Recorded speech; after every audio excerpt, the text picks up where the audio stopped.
आज हम बनाने वाले हैं ये सुपर सॉफ्ट गुलाब जामुन, जिसमें ना हम डालेंगे कोई सोडा और ना ही कोई बेकिंग सोडा।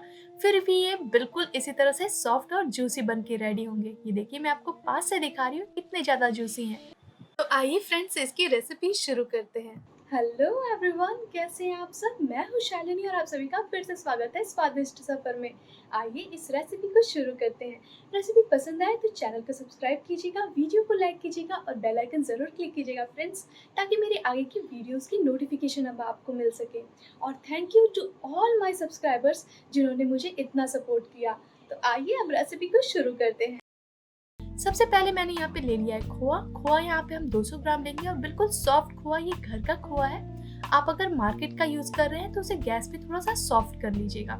इसके बाद चलिए अब इसे हम एक प्लेट में निकाल लेते हैं और यहाँ पे हम इसे अपने हाथों से इस तरह से मैश करेंगे गाइस।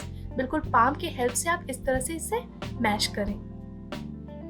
लगभग इसे 2 से 3 मिनट तक हम अच्छे से इसे इस तरह से मैश करेंगे, ताकि जो ग्रीन्स है इसमें खोआ में वो भी अच्छे से मिक्स हो जाए। ये देखिए, ये अच्छे से सॉफ्ट हो चुके हैं। अब इसे हम इस तरह से बॉल्स बनाकर साइड में रख लेंगे और अब यहाँ पे हम ऐड करेंगे थोड़ी सी सूजी। तो यहाँ पे हम सूजी का यूज कर रहे हैं और अब इसमें मैं ऐड करूंगी मैदा। तो जितना हमने यहाँ पे सूजी ऐड किया है उतना ही हम यहाँ पे मैदा भी ऐड करेंगे। अब इसमें हम डालेंगे थोड़ी सी इलायची पाउडर। ये ऑप्शनल है, आप चाहें तो स्किप कर सकते हैं, आप चाहें तो सिर्फ सिरप में भी डाल सकते हैं। शुगर सिरप आप जब बना रहे हो तो उसमें भी सिर्फ आप डाल सकते हैं। और अब चलिए इन्हें अच्छे से मिक्स कर लेते हैं। तो यहाँ पे अच्छे से हम खोआ को सूजी और मैदा में अच्छे से मिक्स करेंगे। और यहाँ पे सूजी हमारी अच्छे से खोआ में मिक्स हो चुकी है और देख सकते हैं आप, खोआ बिल्कुल एक सॉफ्ट डो की तरह हो चुका है। तो ये देखिए, इस तरह से हम इसका बॉल्स बना लेंगे और देखिए मैं आपको इसे पास से दिखाती हूँ, बिल्कुल सॉफ्ट डो की तरह हो चुका है। अब इसे हम रख देंगे रेस्टिंग के लिए। तो लगभग 10 से 15 मिनट इसे हम रेस्ट के लिए रखेंगे। और अब चलिए आगे की प्रोसेस करते हैं। तो यहाँ पे मैंने एक पैन ले लिया है, इसमें हम शुगर सिरप बना लेते हैं। तो इसमें हम ऐड करेंगे 1 कटोरी चीनी और यहाँ पे हम ऐड करेंगे पानी।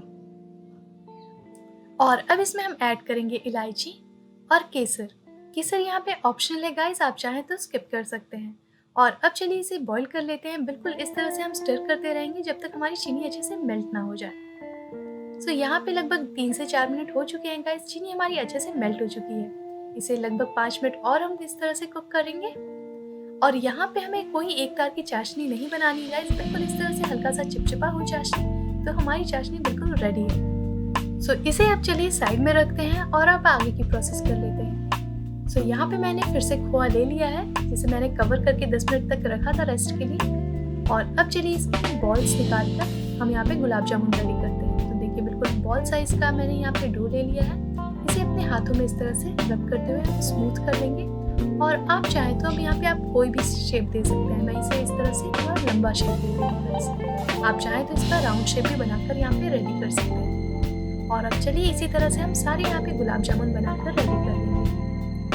बिल्कुल इस तरह से पहले हाथों में रब करते हुए इसे बिल्कुल थोड़ा सा स्मूथ कर लें, क्रैक्स ज़्यादा ना रहे, इस बात का ज़रूर ध्यान रखिएगा। और इसी तरह से हम यहाँ पे सारे गुलाब जामुन बनाकर रेडी कर लेंगे। यहाँ पे मैंने सारे गुलाब जामुन बनाकर रेडी कर लिए हैं। देखिए, बिल्कुल स्मूथ से गुलाब जामुन यहाँ पे रेडी है। अब चलिए इन्हें फ्राई कर लेते हैं। यहाँ पे मैंने घी गर्म होने के लिए रख दिया था और अब इसमें हम अपने गुलाब जामुन ऐड कर देंगे। आप चाहें तो इसे तेल में भी बना सकते हैं, लेकिन घी में ही थोड़े ज्यादा टेस्टी बनते हैं। तो अब यहाँ पे चलिए हम अपने सारे गुलाब जामुन ऐड कर देंगे और फ्लेम यहाँ पे बिल्कुल भी लो पे सेट करना है गाइस। और इन्हें चलाने के लिए पहले हम कढ़ाई को इस तरह से हिलाएंगे, इसमें स्पून तुरंत ना डालें। और अब चलिए इन्हें रख देते हैं। जैसे ये हल्के से घी में ऊपर आने लगे तब हम धीरे से स्पून से इसे टर्न करेंगे। तो आप देख सकते हैं बिल्कुल ये ऊपर थोड़े से आ चुके हैं, तब मैंने यहाँ पे स्पून से इसे टर्न किया है। और अब ये देखिए, ये पूरे अच्छे से घी में ऊपर आ चुके हैं। तो अब इस टाइम पे आप फ्लेम को मीडियम पे सेट कर लीजिएगा और अब इन्हें हम फ्राई करेंगे बिल्कुल इवन होने तक। यहाँ पे हम लगातार गुलाब जामुन को इस तरह से चलाते रहेंगे ताकि इसमें इवन कलर आए और ये इवनली हर तरफ से कुक हो।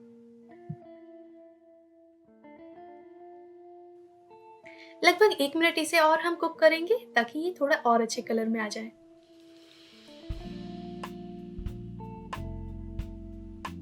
सो यहाँ पे लगभग 1 मिनट और हो चुके हैं गाइस और आप देख सकते हैं गुलाब जामुन में एक अच्छा कलर आ चुका है। तो चलिए अब इन्हें निकाल लेते हैं। और इस टाइम पे आप चाशनी का ध्यान रखें कि चाशनी आपकी थोड़ी वार्म होनी चाहिए, बिल्कुल ठंडी चाशनी ना हो और बिल्कुल गर्म भी चाशनी पे आप गुलाब जामुन ना डालें।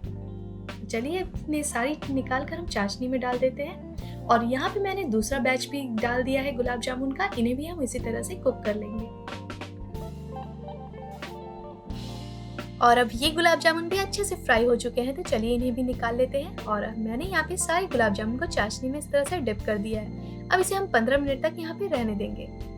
15 मिनट बाद मैंने इसे चाशनी से निकाल लिया है और आप देख सकते हैं गाइस कितने अच्छे और कितने सॉफ्ट और स्पॉन्जी गुलाब जामुन हमारे बनकर रेडी हुए हैं। तो गाइस अगर आपको मेरी ये रेसिपी पसंद आई हो तो चैनल को सब्सक्राइब कर लीजिएगा, इस वीडियो को लाइक कीजिएगा और बेल आइकन जरूर क्लिक कीजिएगा ताकि आगे भी मैं इस तरह के वीडियोस आपसे शेयर कर सकूं। और मैं आपको इसे कट करके अब दिखाती हूँ। आपने देखा होगा काटते ही समय कितनी ज्यादा सॉफ्ट थे ये। और ये देखिए मैं अब आपको इसे पास से दिखाती हूँ, बिल्कुल जूसी और स्पॉन्जी यहाँ पे हमारे गुलाब जामुन बनकर रेडी हुए हैं, वो भी बिना किसी सोडे और बिना किसी बेकिंग पाउडर के। सो गाइस फिर मिलते हैं ऐसे ही वीडियोस के साथ। Until then bye bye.